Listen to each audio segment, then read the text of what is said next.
Don't give up on your dreams, or your dreams will give up on you, said John Wooden. The next chapter of my life. I was living above my tiny antique shop when I dreamt that I won the lottery. Even after I woke up, the event felt real, which was odd because I knew I hadn't bought a lottery ticket. I did need some sort of miracle, however, because my business was failing. Later that day, I bought a lottery ticket.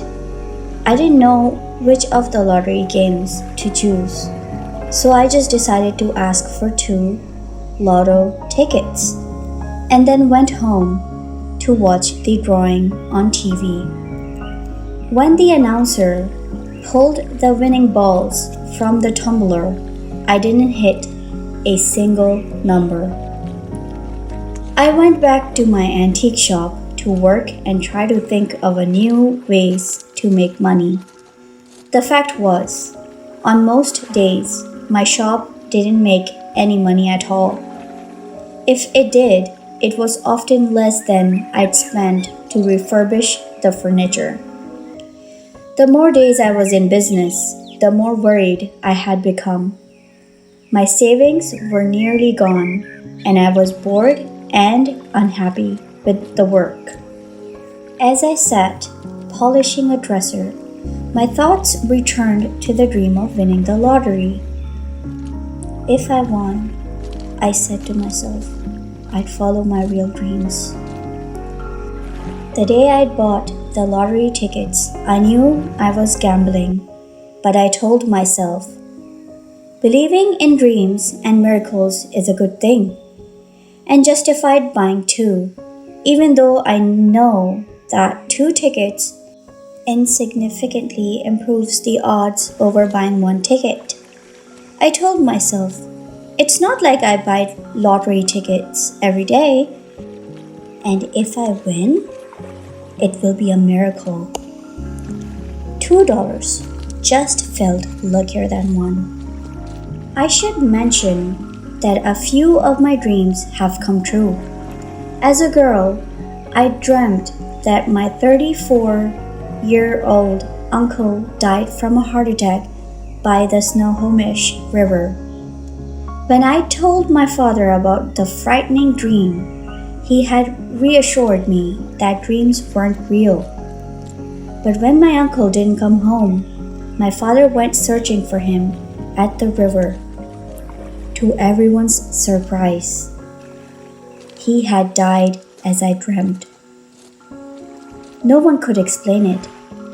Over time, there were other premonitions about auto accidents, meeting the partner that I would spend 8 years with, and then, sadly, the dream of his infidelity that ended our romance.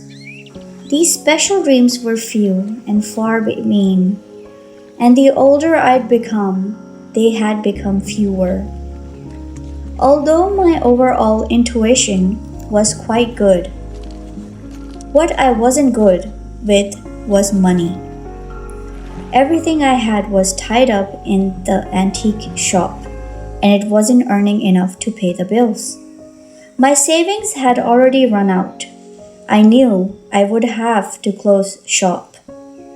I took out an ad to find someone to take over the lease, since my 1-year in business anniversary was approaching. I figured that would be a good time to turn the shop over to someone with greater resources. To tell you the truth, I regretted opening the store.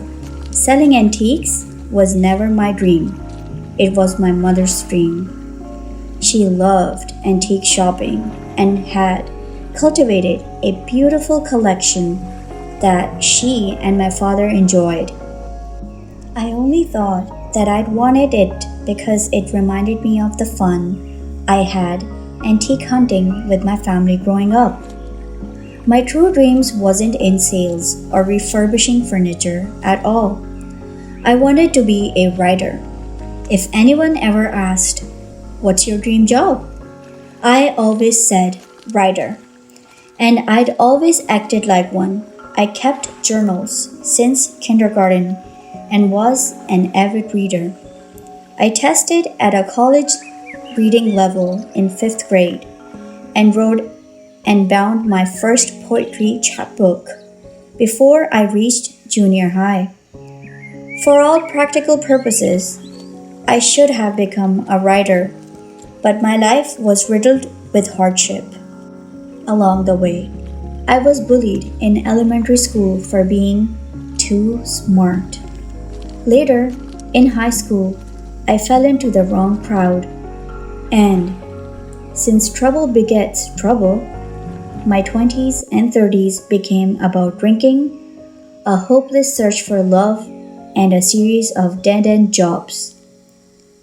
I still wanted to be a writer, but I didn't know how to get there. I no longer wrote in journals, but still dreamt of literary success. After I lined someone up to take over the shop, I held a closeout sale, but even with a big red and white going out of business sale banner draped across the front of the shop, I sold little.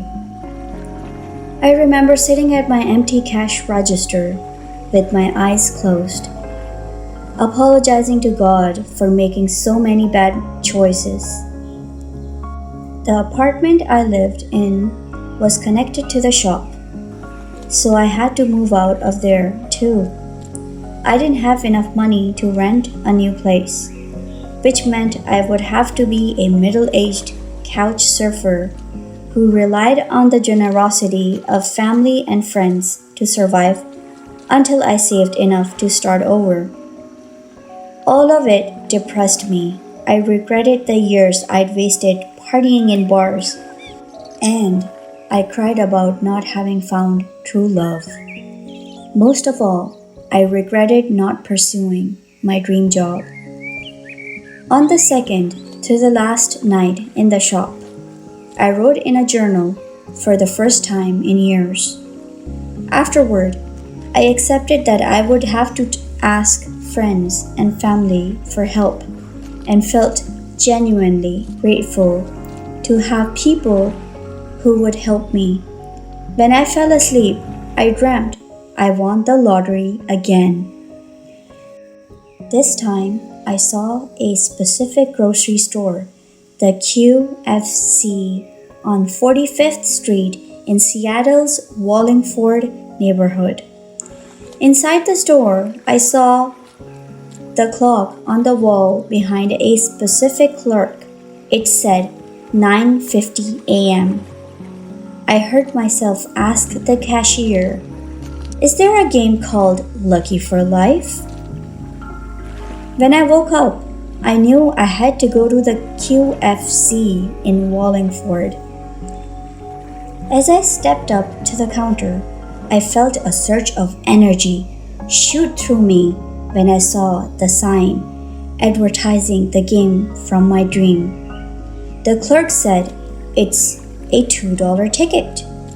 I smiled, remembering I'd felt compelled to buy two $1 lottery tickets after my first lottery dream. Afterwards, I went home to finish packing. I was excited even though I knew that the odds of winning the lottery were incredibly small. It felt good to be hopeful, even if it was silly. It gave me something to fantasize about while I finished packing up the shop's inventory and my apartment. The Lucky for Life drawing was held the night before I had to be out of the antique store. I decided, win or lose, that I would go back to college and finish my bachelor's degree. It seemed the wise choice for someone who wanted to be a writer. I couldn't watch the Lucky for Life drawing on TV because everything I owned was packed or given away. The next morning, I drove to the store where I bought the ticket. I signed the back of it before I held it under the ticket checking scanner. The words "Winner, see retailer" appeared on its tiny screen. I asked the clerk, "Does this mean I've won something?" She checked my ticket on her side of the counter and then looked up at me, eyes wide. "You have won the jackpot!" I won the Lucky for Life lottery. I received 52,000 a year for the rest of my life. The winnings allowed me to go back to college and earn a bachelor's degree. Immediately afterward, I was accepted into a creative writing program at the University of Washington's Graduate School. I graduated at the top of my class with a 3.98 GPA and got my MFA in creative writing. I've written 4 poetry chapbooks, and last year I published my first collection of short stories. Sometimes it still seems like a dream. I followed the instructions in my dream about the lottery, and I ended up being able to pursue my dream career. Thank you for listening. Do you guys believe in miracles? Do you have any to share with us? Do let us know in the comments down below. Have a good day. Bye.